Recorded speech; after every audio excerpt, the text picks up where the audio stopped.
yang baru gabung di channel Pelita Hikmah ini, dukung channel ini dengan cara mengklik subscribe, kemudian hidupkan loncengnya untuk mendapatkan update video-video kami yang terbaru. Kepada perbuatan yang salah ataupun maksiat. Di dalam fikih kita mengetahui bahwa ada sebenarnya helah-helah, celah-celah yang bisa kita mengelak-elakkan. Disinilah mungkin kita katakan, kalau kita mengambil fikih saja tidak ada tazkiyatun nafsi, pembersih jiwa, maka kita akan mengelak-elak daripada hukum Allah. Contohnya zakat.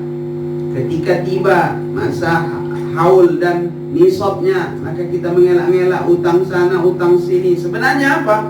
Kita nak memastikan bahwa keesokan harinya kita tidak cukup nisab. Ini sebenarnya adalah helah yang dianya tidak mempunyai artinya bahwa dia tidak mempunyai kebersihan jiwa. Kalau dia bersih jiwanya, jangankan sampai atau tak sampai nisabnya, yang penting dia keluarkan. Kalau itu tidak menjadi zakat, maka sedekah. Artinya dia tidak mau mengambil hak-hak orang fakir miskin. Begitu juga bagi orang yang pergi haji, maka di salah satu rukun haji ada sa'i. Maka ketika sa'i itu tidak mesti disyaratkan bersuci ataupun suci, mengambil wudhu dan sebagainya. Sa'i ya, bukan tawaf. Kalau tawaf syarat.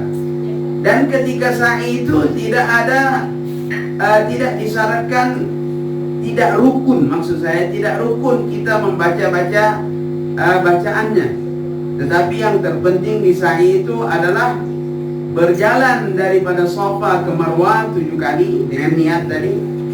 Dari Safa ke Marwah dikira 1, dari Marwah ke Safa dikira 2. Yang terbaiknya adalah kita berzikir ataupun membaca Al-Quran yang kita hafal. Itulah zikir amalan-amalannya. Namun seandainya ada seseorang yang sa'i itu dia berlagu dan menyanyi-nyanyi, contoh nyanyi pembunuhan dia kan, potong bebek angsa katanya begitu, sah ke Ustaz? Sah. Maka dia menyanyi-nyanyi lah, macam-macam lah ya, mungkin nyanyi kebangsaan, nyanyi apa, maka sebenarnya betul sah menurut fikih. Tetapi menurut tasawuf, tazkiyatun nafsi, kita sudah memperolok-olok ibadah yang sepatutnya ketika itu kita adalah berzikir kepada Allah dan mendekatkan diri kepadanya.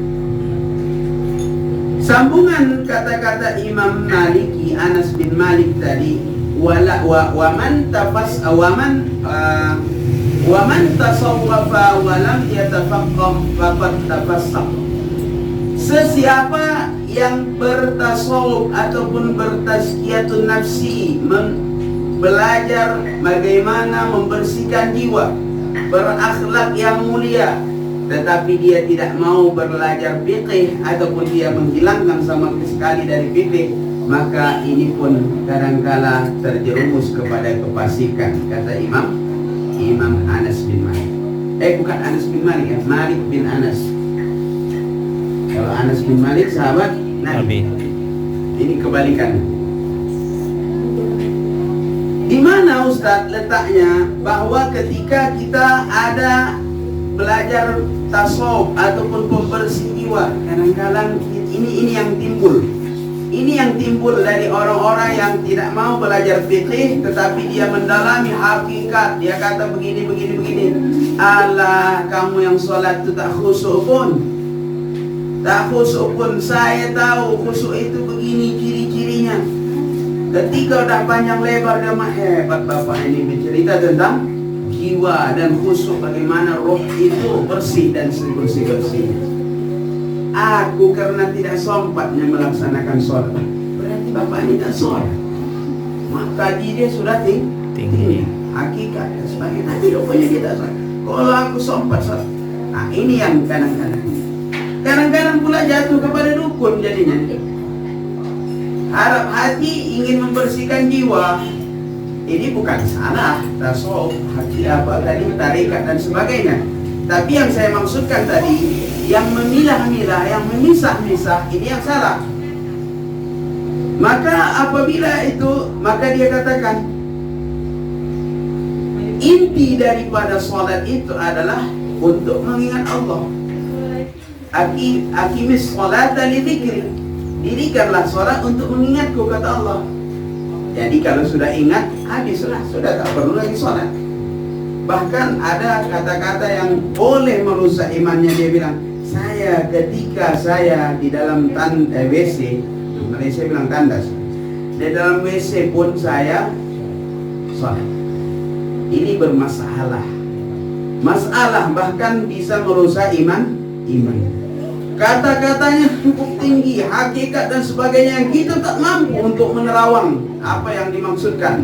Tetapi ternyata dia melupakan syariat yang lain, syariat fikih. Kesudahannya rupa-rupanya dia pun tidak sholat. Yang kita sholat ini habis dimarah-marahinya karena kita dikatakan tidak khusyuk. Lah, lalu dia kalau dia bisa khusyuk sholat, lah kenapa tak sholat? Apakah karena ketinggian hakikat itu maka syariat akan terangkat? Tidak. Sehebat-hebat manusia yang kenal kepada Allah adalah Nabi kita. Ma'rifatullahnya cukup. Tidak ada yang menandingi Nabi kita. Namun Nabi kita sallallahu alaihi wasallam, dia adalah sholat.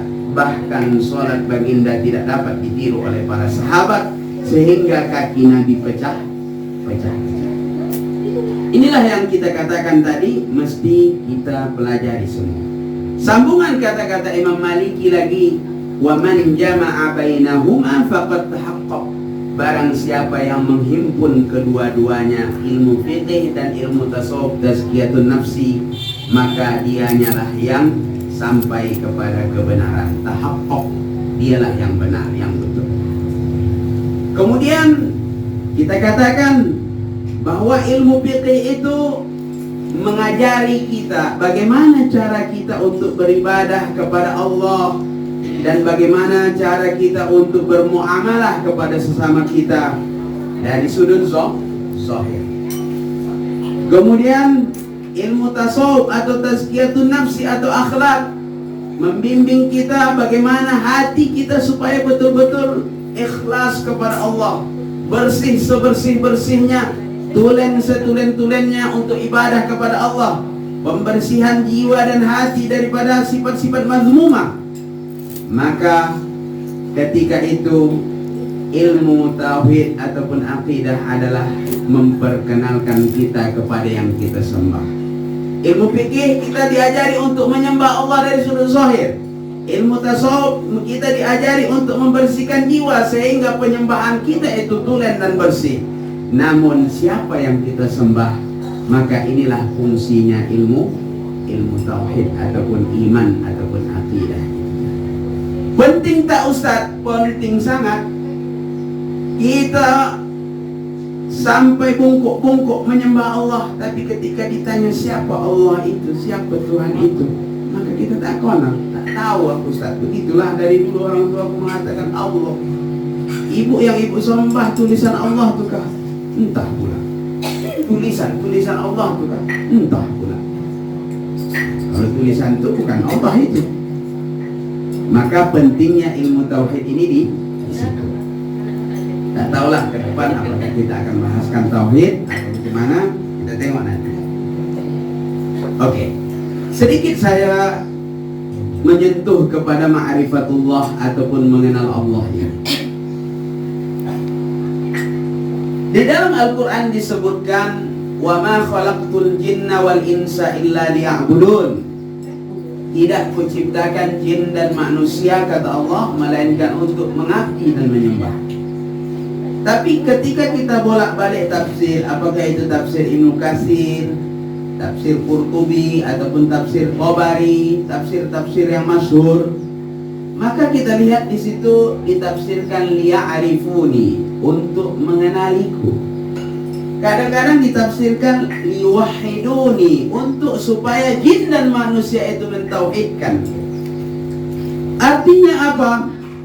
ibadah itu suatu kewajiban, ya, tetapi pengenalan kepada Allah itulah yang mula-mula. Bahkan pengenalan mengenali Allah Subhanahu wa taala itu, atau istilah lain ma'rifatullah itulah awwaluddin ma'rifatullah. Kita selalu dengar itu istilah-istilah orang tua kita dulu. Awwaluddin ma'rifatullah. Mengenal Allah yang kita sembah itu, maka itu adalah mula-mula dari agama.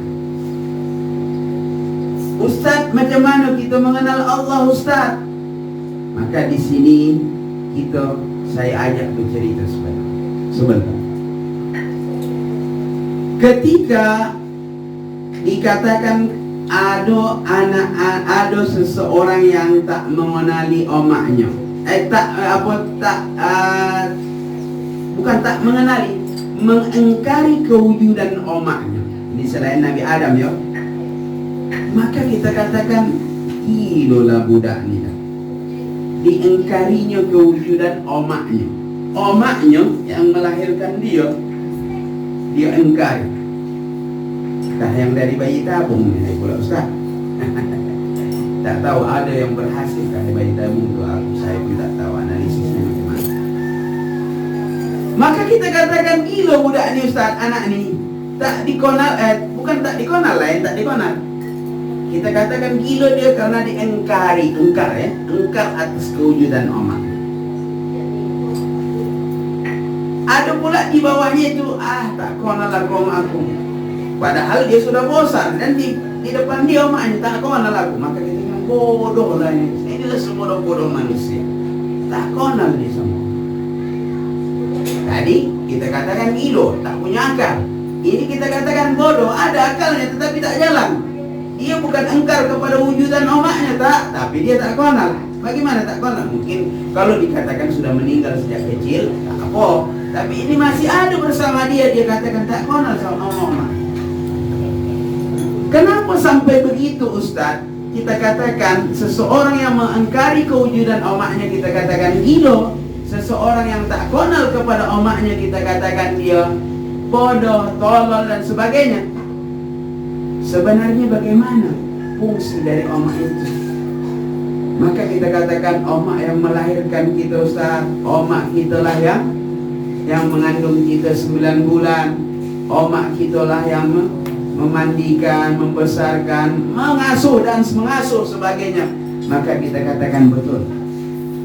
Oleh sebab itu ada sebahagian, bahkan kebanyakan bayi ini ketika dia lahir, bagaimana dia? Tidak mau menyusu, melainkan kepada omak. Kenalkah dia omaknya, Ustaz? Bayi lagi.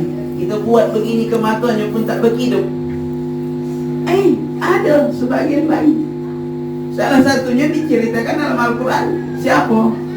Nabi Musa alaihissalam. Ketika diperintahkan, diilhamkan Allah kepada ibunya untuk menghanyutkan bayi ini, Nabi Musa, maka ibunya disusukannya dulu, dikonyangkannya anaknya, maka dihanyutkannya. Ketika itu dengan perasaan yang hampa, namun keyakinan yang kuat, karena Allah menjanjikan Allah akan kembalikan anaknya itu kepada pangkuannya. Hebat, banyak perempuan yang hebat. Salah satunya ibu Nabi Musa, ya. Salah satunya istri Nabi kita Khadijah Al-Kubra, dan istri-istri Nabi yang lain tetapi diceritakan. Dan salah satunya adalah istri Nabi Ibrahim, itulah Hajar, ya, Hajar. Perempuan-perempuan yang hebat yang seperti ini, seperti kita katakan tadi Khadijah, dia habis kekayaannya daripada perempuan yang konglomerat sampailah kepada tak ada apa-apanya. Bahkan diriwayatkan meninggalnya Khadijah pun karena dibaikot, ya, disebabkan hanya makan rumput-rumputan saja. Perempuan yang seperti ini menemani suami yang hebat setelah Nabi kita Muhammad SAW. Bahkan malaikat Jibril menyampaikan salam Allah untuk Khadijah.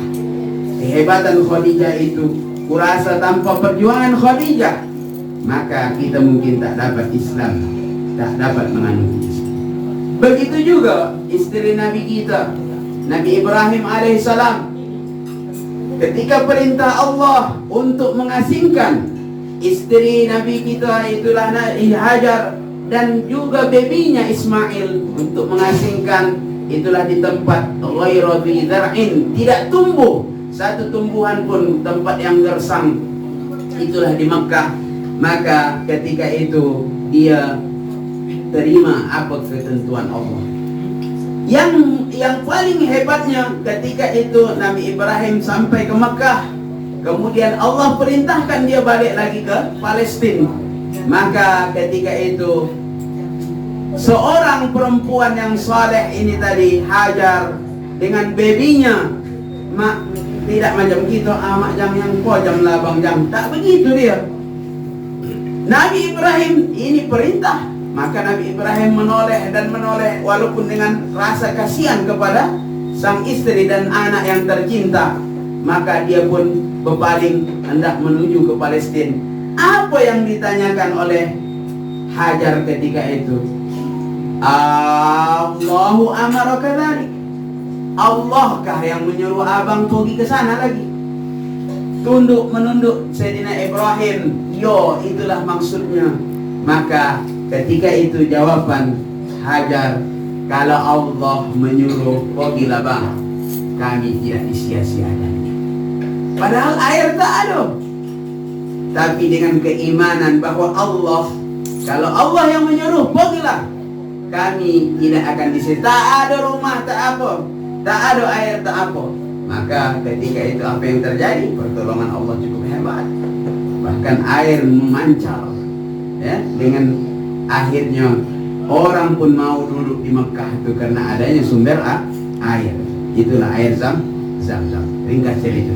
Begitu juga lah ibu Nabi Musa alaihissalam. Dia konyangkan anaknya, kemudian dia hanyutkan di dalam peti. Ketika itu air ini mengalir dengan izin Allah, sampailah kepada tempat pemandian istri Fir'aun. Maka nampaklah peti ketika itu. Sang istri Fir'aun mengatakan kepada dayang-dayangnya, ambil peti itu. Maka dibuka, laki-laki yang comel, yang cantik, yang handsome, yang apalah kita katakan, yang iya. Jadi dia tertarik sebab dia tidak punya anak. Maka diambilnya lah anak yang cantik ini tadi, maka dibawanya lah ke istana. Ketika itu Fir'aun kata, inilah laki-laki yang di dalam mimpi itu. Namun peranan istri ini cukup hebat, bapak-bapak, ibu-ibu. Jangan kata istri itu lemah, tak, istri cukup kuat, ya. Istri cukup kuat, kalah kita laki-laki ini, kalah kita laki-laki ini.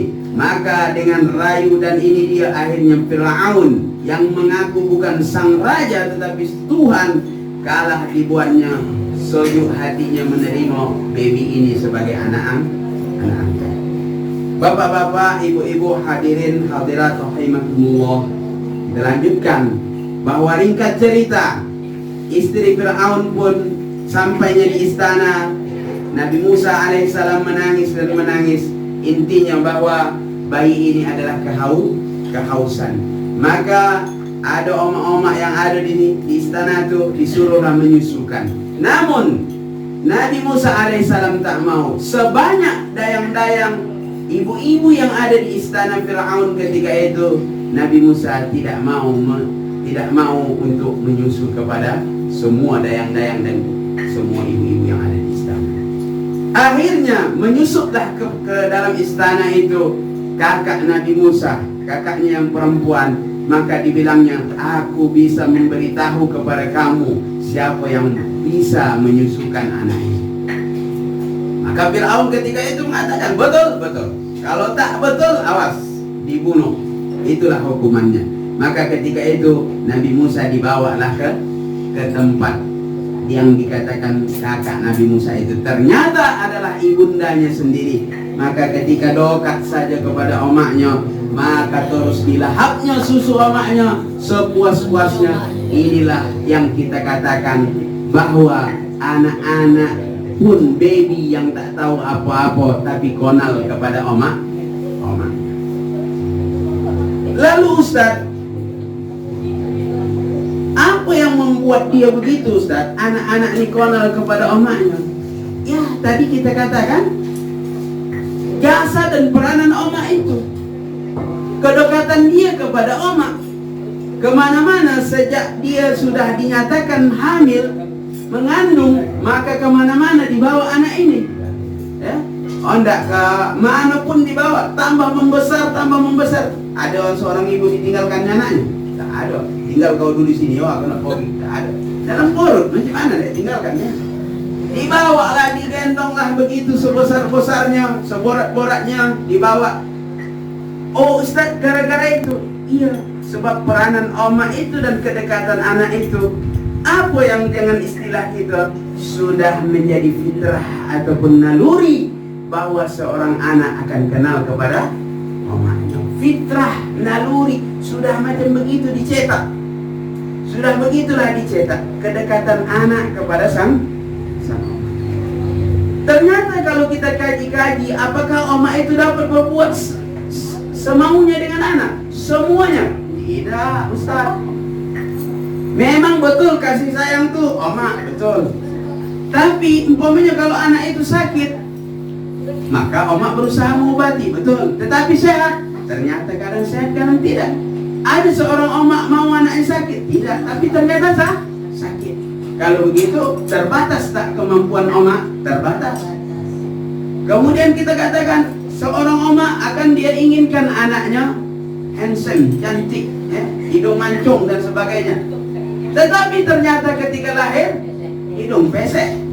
Bahkan sebagian, ya, bukan apa minta maaf, sebagian ada yang cacat. Anak sakit diobati, ternyata tak sembuh-sembuh, bahkan ada yang mati.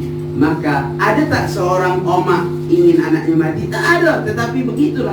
Artinya apa? Keterbatasan omak cukup banyak dalam hal ini. Banyak sangat keterbatasan.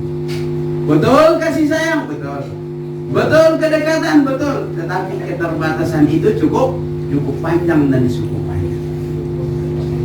Dari cerita ini kita mengetahui bahwa naluri kenalnya anak kepada sang omak ini sudah menjadi naluri ataupun fitrah dari sononya, kita katakan.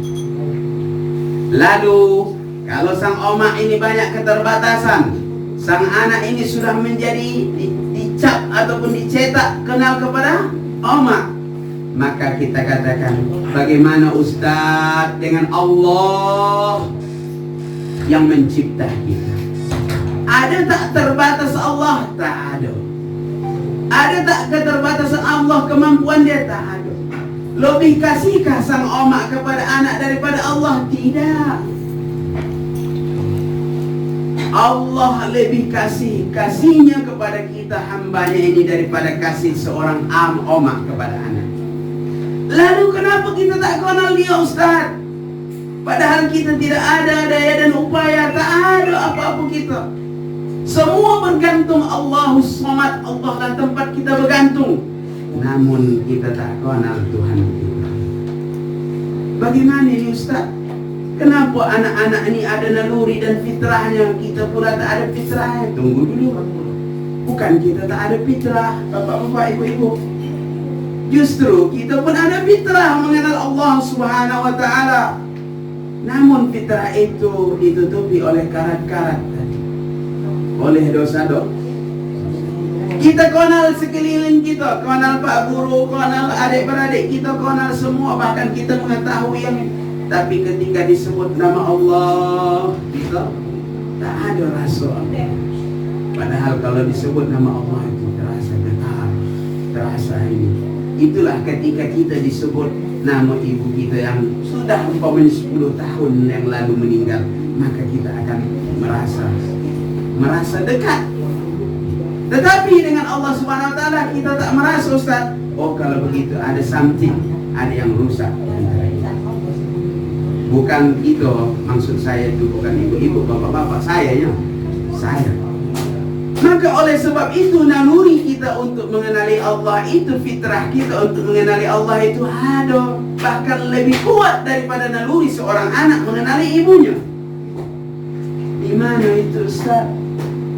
dalam Al-Quran ada disebutkan, ketika kami mengambil saksi, kata Allah, kami mengambil persaksian, dan ketika itu kamu itu masih di dalam sulbi-sulbi, tulang-tulang sulbi, artinya di dalam alam ruh.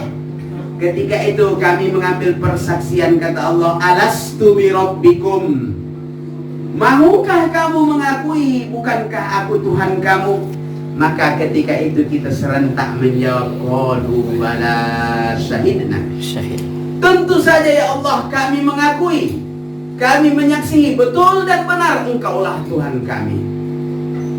Ketika itu di alam roh itu kita mengakui semuanya. Betul kau Ustaz, betul. Fir'aun Ustaz, Fir'aun pun mengakui. Namrud pun mengakui. Mengikrarkan perjanjian MOU dengan Allah, bahwa kita mengakui dan menyaksikan bahwa Allah lah Tuhan sebenarnya. Di mana itu? Ketika kita di alam roh. Waktu di alam roh tidak ada lelaki, tidak ada perempuan. Macam mana itu Ustaz? Wallahu a'lam. Alam roh susah untuk kita kaji. Dan alam roh ini, bila kita sebenarnya itu Ustaz, tak tahu bila.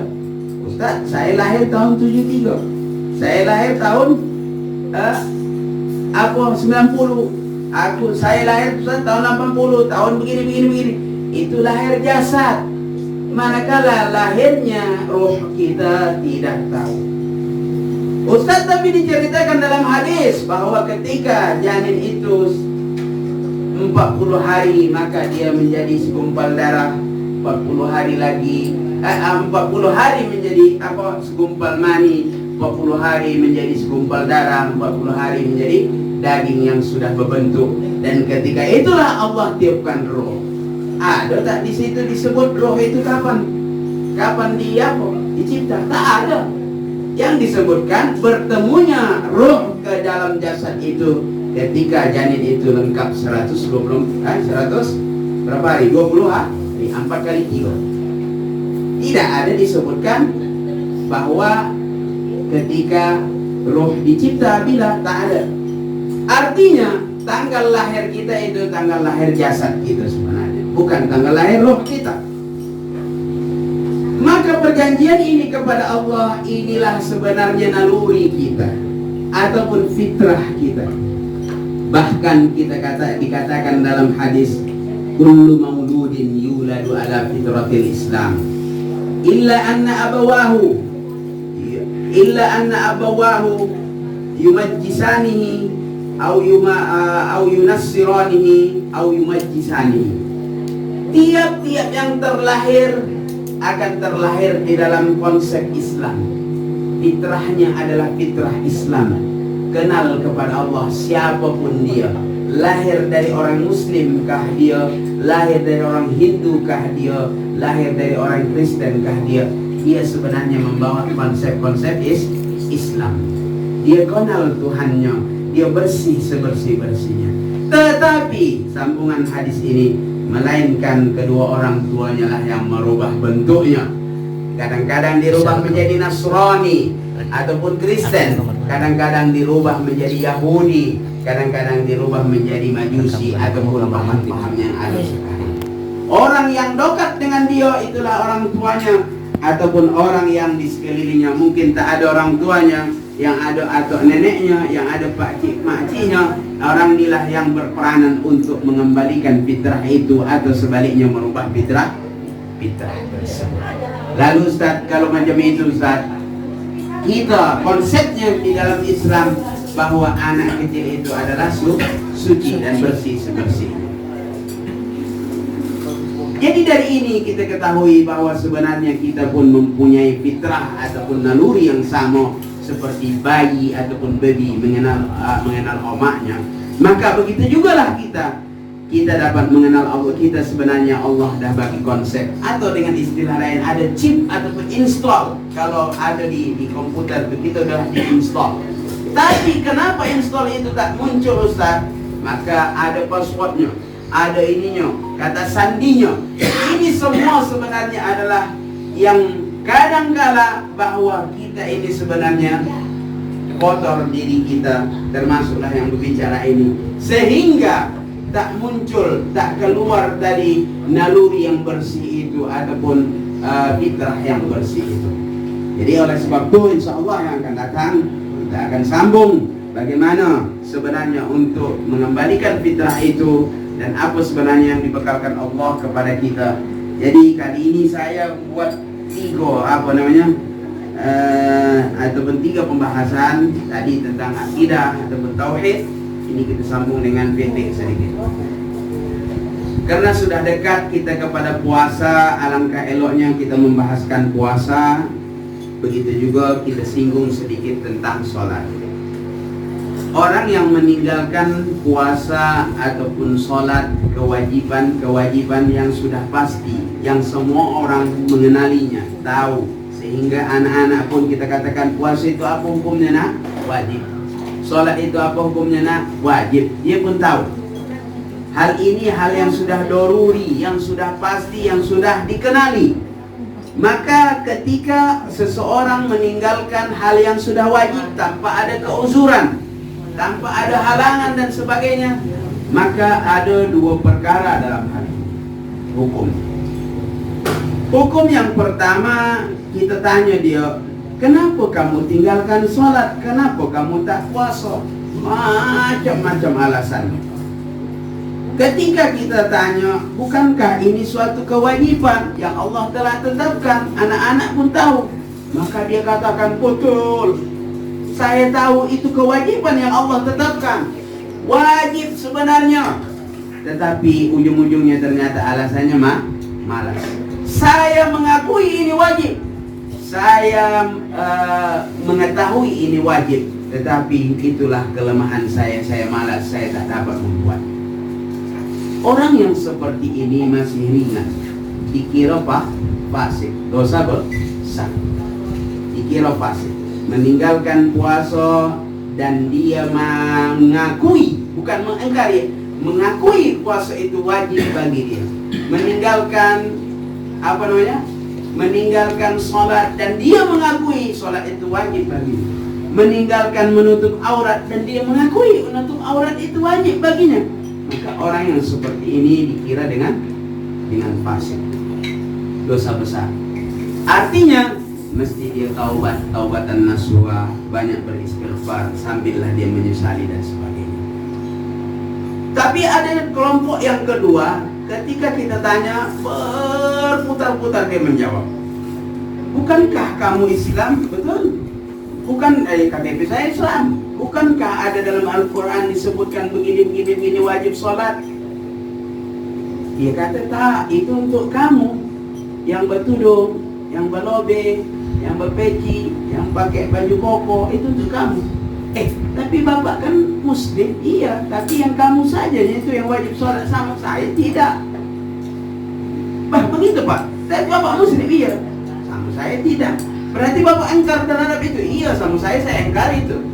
Tak ada itu dalam Al-Quran. Maka orang yang seperti ini apa hukumnya? KPR. Ini terus terang saja. Mak Ustaz mudah mengkafirkan. Apabila engkar dia kepada firman Allah, apa lagi ceritanya? Ketika dia minum khamar, minum arak ataupun narkoba, maka dia bilang halal ini. Ini bukan haram, halal ini teh bagi saya ini. Padahal khamar halal ini, maka dia halalkan yang diharamkan Allah. Apa jadinya? Kita bilang wahai Muslim itu tidak. Bukan mudah mengkafirkan orang, bukan. Tetapi apabila pernyataannya seperti itu, maka dia sendiri yang mengkafirkan diri dia sendiri. Bukan kita, dia sendiri yang mengkafirkan diri. Tak ada itu konsep aurat Ustaz. Silahkan anda buka-buka. Dalam Al-Quran ada disebut begini, dalam hadis tak ada itu Ustaz. Jadi kamu tak percaya sama sekali. Ini kan badan kita nih hiasan. Jadi hiasan itu suka-suka hati kita lah. Bukan anda apa. Jadi konsep yang seorang yang kedua ini, kelompok yang kedua seperti ini, dia sendiri yang mengkafirkan diri dia sendiri. Dia sendiri yang memurtadkan diri dia sendiri. Ini bukan pahaman yang keras, tidak. Tetapi bukalah di mana-mana masyarakat, NU kah, Muhammadiyah kah, atau